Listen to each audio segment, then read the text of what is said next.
Chapter 1. "You came late," he said without shifting his wary gaze from the bunch of papers on his wooden desk. "I am sorry, I had to help Mom." I apologized, slowly taking my shoes off. "So what do you have for me today?" He was very picky with the stories. His house was small yet quaint, with wood tiles decorating the walls, tiled floor, wooden staircase, not very welcoming. "I am not sure if you will like the stories I have today. They are not..." I sat on the couch and I started thinking about new testimonies. I was afraid of what he was going to say. I kept trying to be the best judge of morality, but I kept failing him. "I hope they are not another of your crybaby complaints," he said without remorse. He was blunt and didn't care how he came across, but somehow I fell in love with this man, literally a man, a black man. I have never interacted with a black man or any black person in my life. I knew they existed, but I was raised by values that told me I shouldn't interact with them. You know, when someone tells you something negative about someone, the next time you see the person, you think about every reason not to be fond of the person. "I am ready." I waited for him to give me a sign to start. "Okay," he nodded. Jessica Bradley gave birth when she was 7 months pregnant. She had a premature baby. In the hospital, the nurses said he was too small and wouldn't survive. She asked them to throw the baby away. Just like that? Like trash. I could see his face frowning. He got very angry every time I wouldn't give clear details of the story. You see, it was his first smile of the day. He enjoyed knowing that we were at war with each other. There was a reason for her to do what she did. The baby wouldn't survive, I explained, trying to defend my people. For Vince, the story didn't matter as long as I proved his theory about us carrying moral blindness. Your motives do not excuse your actions. He was committed to misunderstanding us. I could see the us fading from my mouth because every day this man would manipulate me into believing we were the evil ones. I don't know if I was evil or not. I only knew I was a spy and I had to watch my people's every move. I didn't want to go home because I had to take one of the tunnels, which were very dark and scary. They were designed that way so that we wouldn't leave our land. We were isolated. The strong and greenish mountains enclosed the land, and the only exit was through the frightening tunnels. There were 2 on the east and 2 on the west. The eastern ones would take me to the black side, and the western ones would take me to the farms which we relied on to feed our families. Rhodesia was basically about farming, worshipping, and judging. Religion meant everything to us. We believed in a higher power, and funny enough, later, I learned that everything was about power. The only profession where a black man would have more power or be in a position higher in comparison to us would be as teachers. That's how we got here.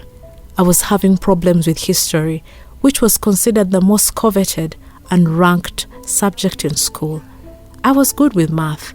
That's all I knew. Numbers were easy. You didn't have to think a lot. It was simple, at least for me.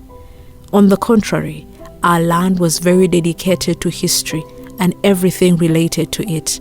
They took pride in lying to us about how our ancestors were so good and kind. Dad would preach to us every night during our family dinner, and he tested my knowledge with questions. Yet I only knew the depths of the most important moments. When he noticed that I was having problems in school, he arranged for me to have after-school private tutoring. To his disappointment, I was allocated to a black tutor named Vince. He was very dark, and if our original general assumption of black people was accurate, very evil. Dad was a lawyer. They, as well as pastors, administered our society, telling us what suited them and making sure that one rule fit all. Religion and morality managed and monitored the citizens of Rhodesia, and from this developed a science that told us what was right and what was wrong, what was good and what was evil. Initially, it all looked natural and seemed to be common sense, but meeting Vince made me grow to understand that it was a fraudulent scheme to debase black people. Jodi, where did this land acquire the name Rhodesia? Vince used to ask me this back then during our tutoring lessons. It was only me and him in the white room, similar to a lab. The tutoring classes were located inside our premises, next to the pharmacy. The black population was only allowed on our side if they had a commitment. According to Vince, it took him years and a lot of scars for him to be able to come over. It was still not available to all the blackies, but some rebels like Vince could access it. 1845, I looked at him. He was wearing a grey shirt and brown pants. Very weird combination, I thought. He looked like he really believed there was nothing good that could come out of our bloody mouths, as we were purely stupid, brainless. I know you memorize the dates, but you really need to know the events and the story behind it. You need to read more. He smiled and approached my desk. He enjoyed humiliating me. This was the only time they felt superior to us, because they had brains and we didn't. My aunt once told me that if they had the opportunities we had, they would rule over our land because of how clever they were, and that's why our people made sure they had nothing in terms of financial stability. They acquired the name Rhodesia because it means clearing, and we needed to clear the blemishes, be free of what was not considered good. I used the word acquired to show him that I knew the meaning and I could include it in a sentence.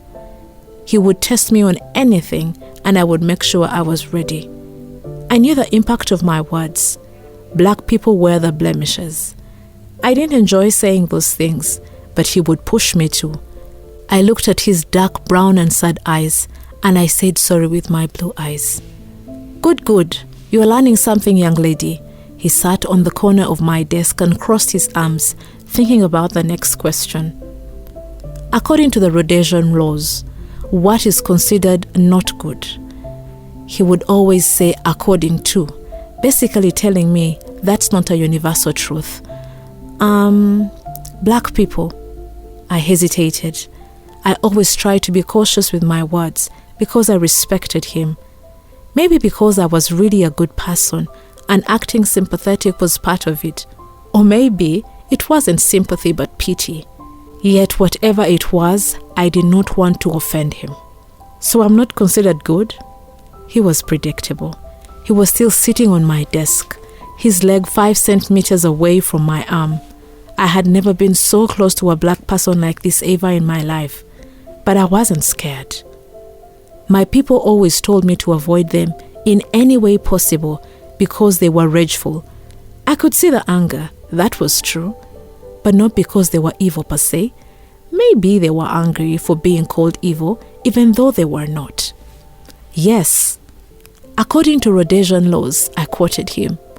I lay my back on the chair and I tried to distance myself from him. He was too close. I felt his breath and how warm he was. Who created those laws? He continued his attempt to discredit how much I had studied. He leaned his face towards mine.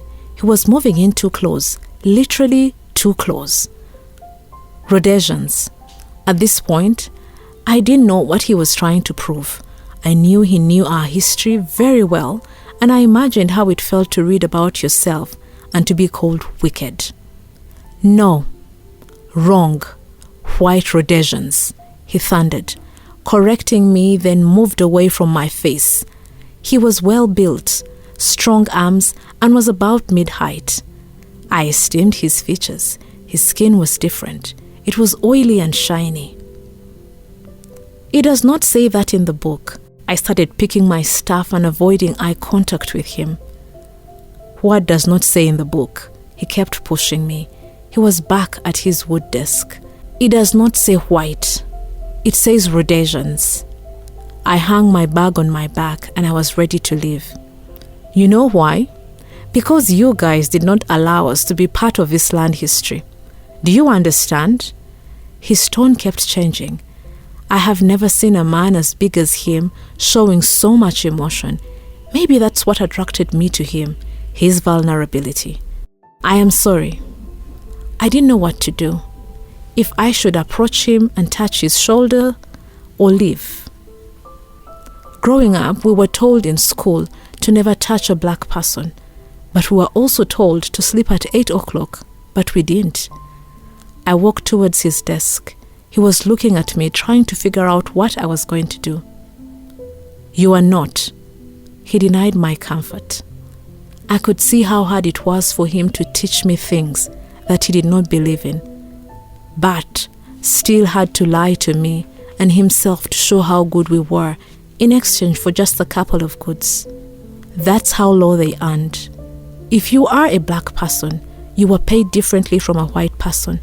It's funny how I grew up thinking that's how things should be. If it changes anything, I didn't think you're evil. I finally had the courage to touch his hands, his strong, beautiful hands. His palms were darker than all the other hands I had seen. His veins were so defined. He moved his hand away, disgusted by me more than he was supposed to be since I was white. I didn't know it before, but apparently, the same way we believed they were evil, they also saw us in the same light. I thought they were conformed to evil, and it actually seemed like they took pride in being evil because they had this expression, like they never looked apologetic or anything. They appeared scary and enraged. They carried such a spirit because of how we downgraded them in history. If you want us to be evil, we will show you evil, was their philosophy. I learned to accept that sometimes if someone doubts you so much and accuses you of things, you feel some kind of indignation, and that kind makes you act exactly the way they always assumed you were. He despised me, I could see, and even my smell made him uncomfortable. Seeing how far I came close to his heart, I wouldn't allow myself to give up now. Every day I pondered why I was doing this. Why am I turning my back on my people because of a man? I had to constantly lie. Every day it was a lie to where I was going and who I was going to see. Our tutor sessions were over several months ago, but I continued seeing him. On my way back, I saw a shadow moving. It wasn't mine. I thought about how I used to be scared of my own shadow. I grew up listening to fictional stories about darkness, so anything dark would scare me. I slowly looked back, trying to see what was behind me. The tunnel was grey, and the walls looked unfinished. I sensed the shadow moving again. I closed my eyes. Maybe I had been caught. They had found out what I had been doing for the past months. They found out how I snuck out every day to meet Vince and tell him stories of what I had witnessed my people doing.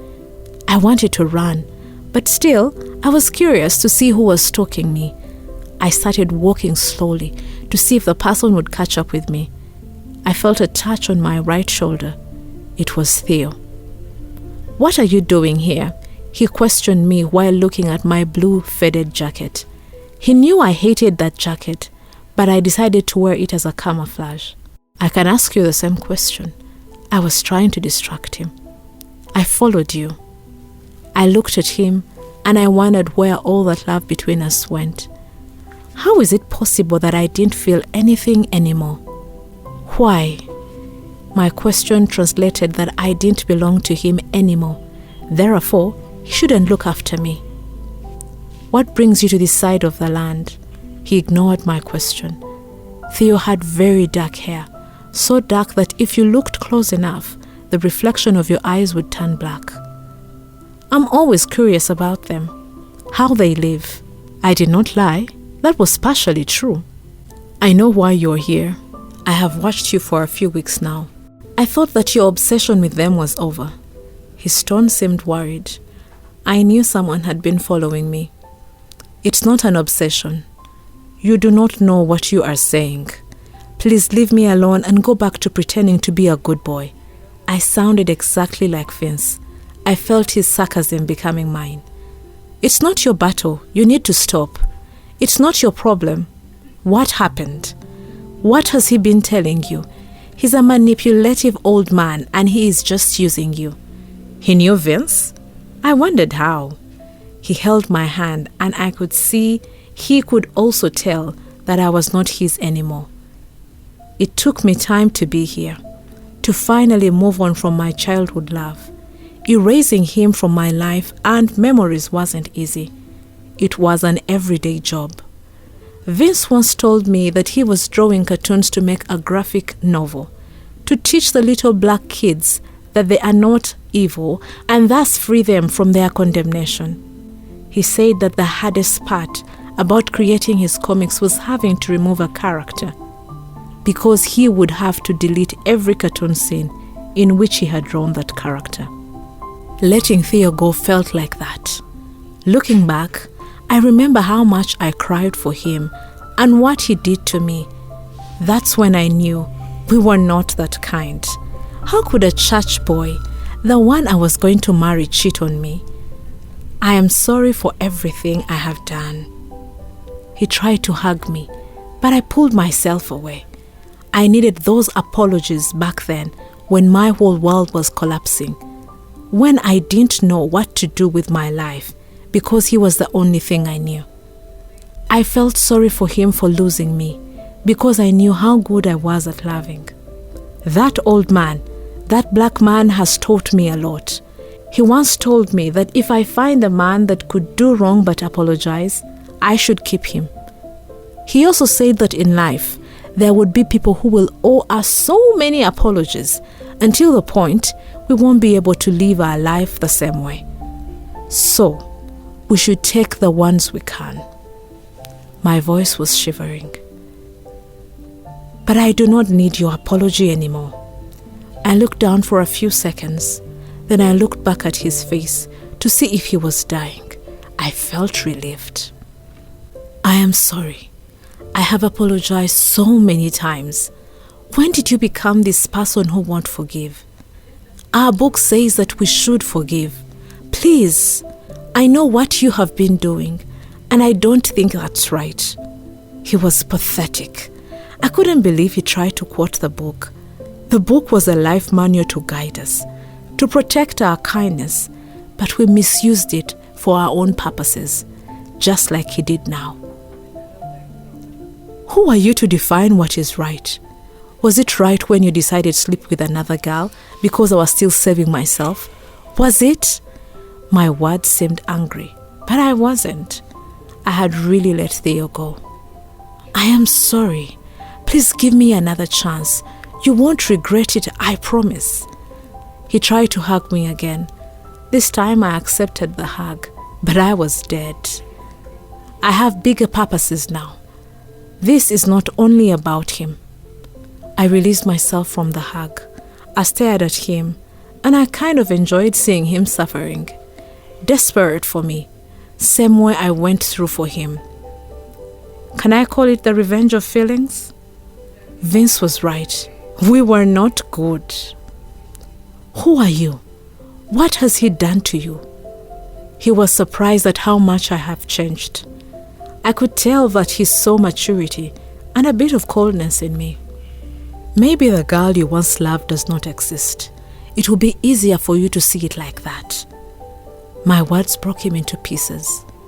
The worst thing you can do to a human being that loves you is to try to help them move on from you. Jodi! He held my arms and shook me the way Vince told me white people used to do to some blacks, trying to shake away their so-called darkness. If I was bewitched in a way, there was no way back. I was fatally taken to the other side. I started walking away, and I left him with my shadow. That's the only thing I could give him. A whole part of me belonged to Vince.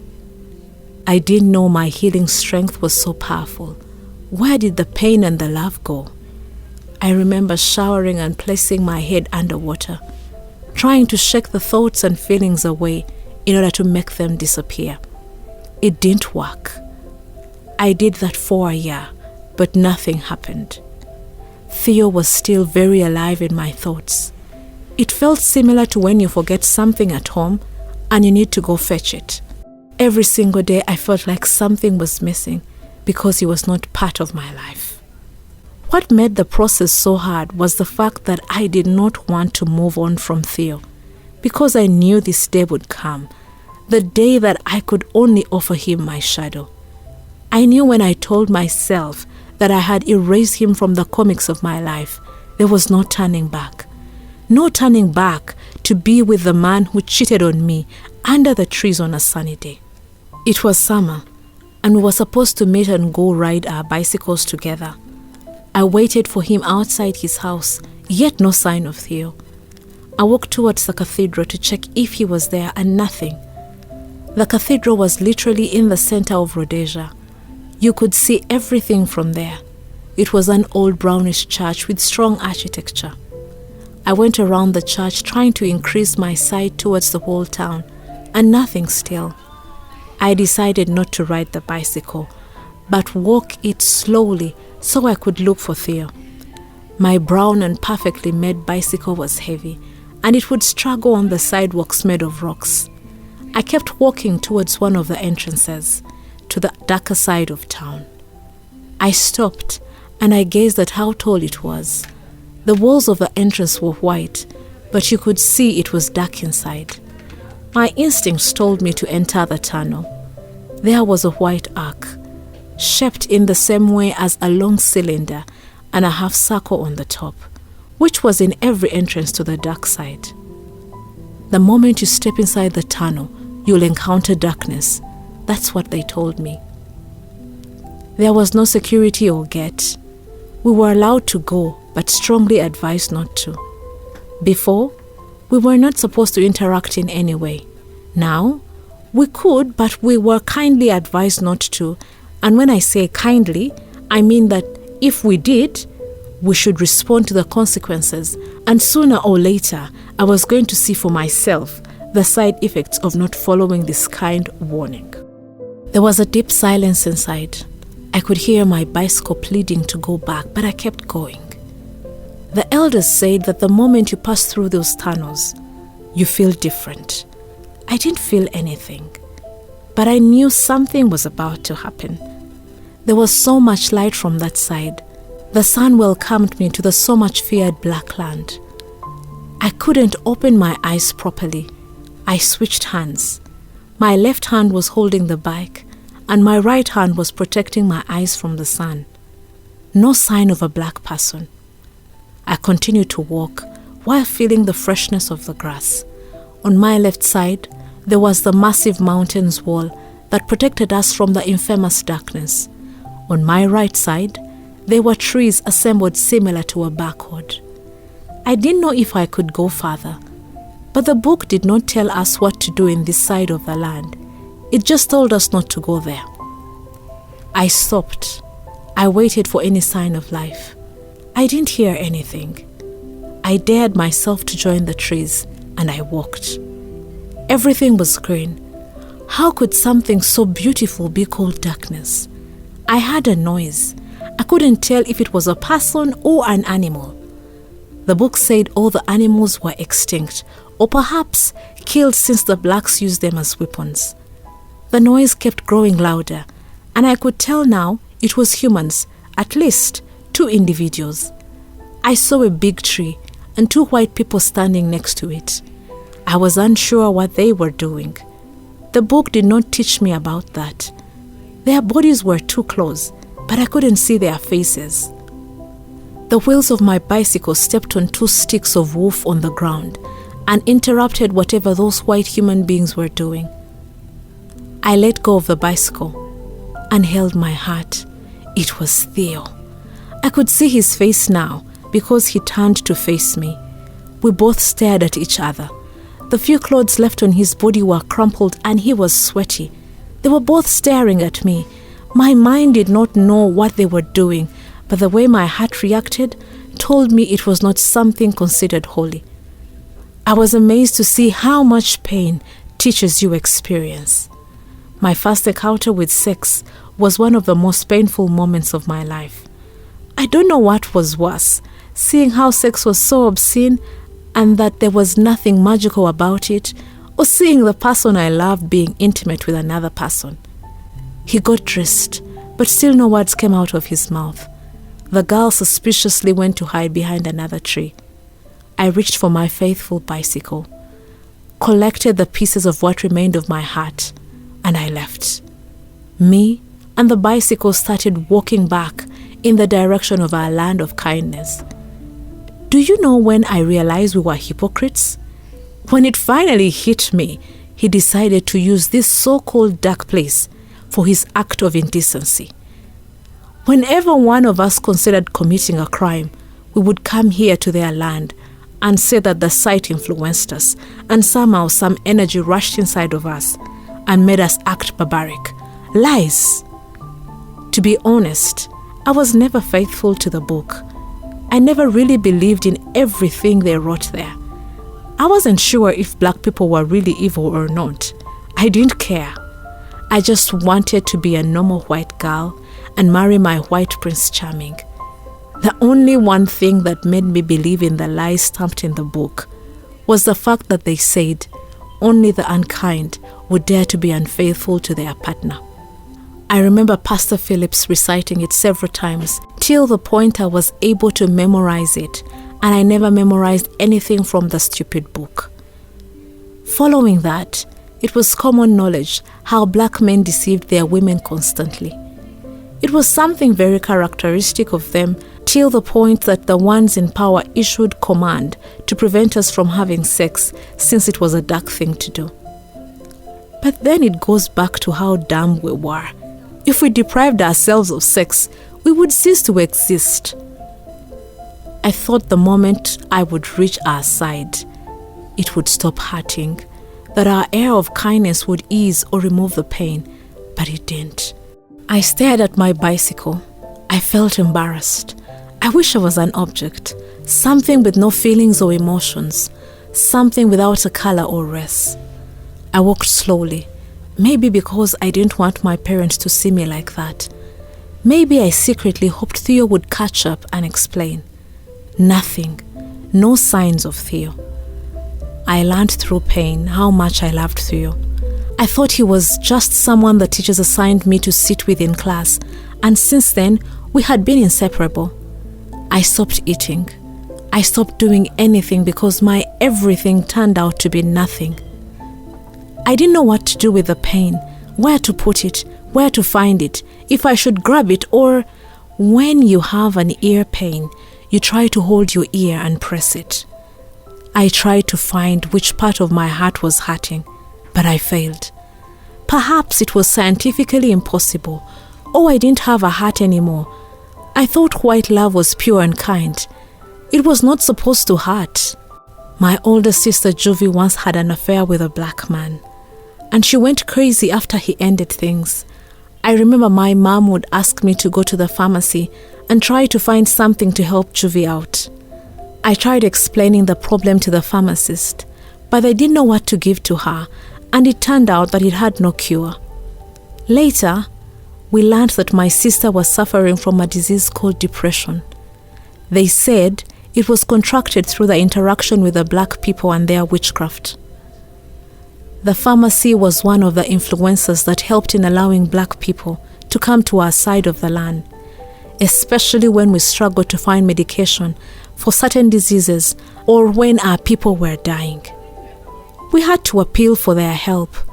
They found something called dark plants, which they planted on their side of the land, and they considered it medicinal since it helped them ease physical pains.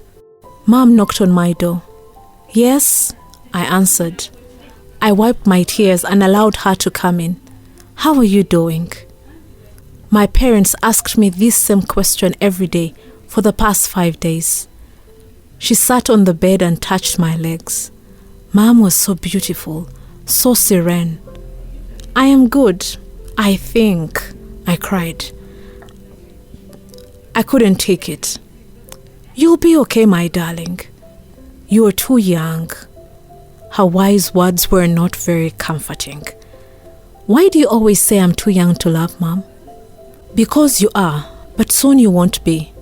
This pain is going to make you older and unfortunately colder. But that's part of life. You will find someone and you will love him even more. She was playing with the folds of her white skirt. She was looking for something to keep her busy so she didn't have to face me while she was telling me the harsh truth about how I was going to change. If my life ended now, if Theo's love was the only thing I knew, would you still discredit it? Why don't you believe the depth of my love? I could see my mom was alarmed by just hearing me mentioning thoughts of ending my life. She stared at me and her eyes told me, "Don't you dare." Jodi, I do believe the depth of your love, but I also believe that you're in the process of becoming an amazing human being and that this person will have the capability to love even more. You will see and experience things that will make you insensible, but when love comes around again, it will resuscitate the person you once were, the person who loves hard. She touched my face and tried to comfort me. Dad never came to my room. There were no signs of him, just like Theo. I couldn't understand why he was not giving me comfort or support. To be honest, Dad didn't speak much. Mom would be his representative when it was about talking and expressing emotions. He would spend his days locked in his office, working on his cases. I had to make sure I didn't disturb him with my crying. My bed was placed next to the wall, and I would lay my head on it. I had a knock from my room wood door. This time, it was Juvie. She opened the door and entered the room as if she did not want to be there. She was wearing a burnt yellow shirt. She sat on the corner of the bed where Mom was seated a couple of days before. I was avoiding Juvie. She was the last person I wanted to talk to. Years back, when her spirit was still alive, I would tell her everything, but not anymore. "You need to get out of bed, Joe," she ordered me while pulling the sheets off me. I don't remember the last time she called me Joe, or the last time she even spoke to me. I felt very alone in this house. Dad was a natural introvert. It was just me and Mom. Why? What's the point of this life? I didn't follow her orders. I didn't move. To feel the things you are feeling now. She undressed me. First, she took off my white t-shirt, then my long pale socks. Juvie changed so much in a few years. She went from being my sister with a bubbling personality to be this cold and heartless woman. Why didn't they stop me? Why? I looked like a lifeless toy. I would move according to how she would undress me. They know what they are doing, and you must trust them. She pulled me to her and carried me carefully to the toilet. Our corridor was light blue. It had pictures of us all over. "Do you trust them?" I gaped at her. Her face aged in just a few years. She put my body in the bathtub. She didn't answer. "They wanted you to see from your eyes, to see Theo. That's why they took you there." She explained, but her explanation was more confusing. She was pouring water on my back. Water splashed on her shirt, making the yellow tint even darker. Why? It hurt so much. Why would they want to make me feel pain? Why? My voice was begging for explanation. I couldn't stop staring at my sister, my beautiful sister, who became this frigid and wise person. "Don't try to understand it. Just feel it." She was scrubbing my back and I felt my skin peeling off. "And then what? Should I be like you? Lose passion for life? Live forever locked in this house?" I screamed at her. I slapped the water several times to make her wet. I grabbed her like I intended to fight her. I needed her to show emotions. I couldn't take her automated answers anymore. "Then you could be like you, a better version of you." She pushed my whole body and head under the water and waited until I calmed down. When I did, I started crying. "It's not fair. What about Theo? What should I do with this feeling? I can't leave him behind. I just can't." I cried shamelessly. You couldn't distinguish my tears from the water. "You need to move on. You need to let go. Let it die." She grabbed me again and carried me out of the bathtub. I didn't want to hear it. "Did you also let it go?" I placed my head on her shoulder, begging her to be truthful and consoling. I was forced to let go. She stopped what she was doing. She didn't move or blink. What does that mean? What happened to Juvie? What? I can't. We grew up together. We are still growing up. And the thought of continuing to live without him breaks me. I don't know what to do. Help me, Juvie. I begged her to come back and be my sister, the one I knew, the one who would care. I know. She hesitated. It seemed as if she was prepping her tears to fall, but they never came. I have changed, and I know I would never be the sister you once knew. But I can tell you what I learned with this change. She dived deep into her memories to share something with me. She continued to hold me like I was a baby, her baby. You need to sacrifice something for love. Loving Theo was easy. It didn't ask you to give up on anything. Back then, I didn't know what my sister meant with sacrifice something. If I knew then, I would have stopped her. You need to find a love that is going to challenge you and give you a purpose. Do you understand me? She shook me, and the water droplets splattered all over our white floor. I do. I hugged her, and she hugged me back. My Juvie was back. For a few minutes. Just a few minutes.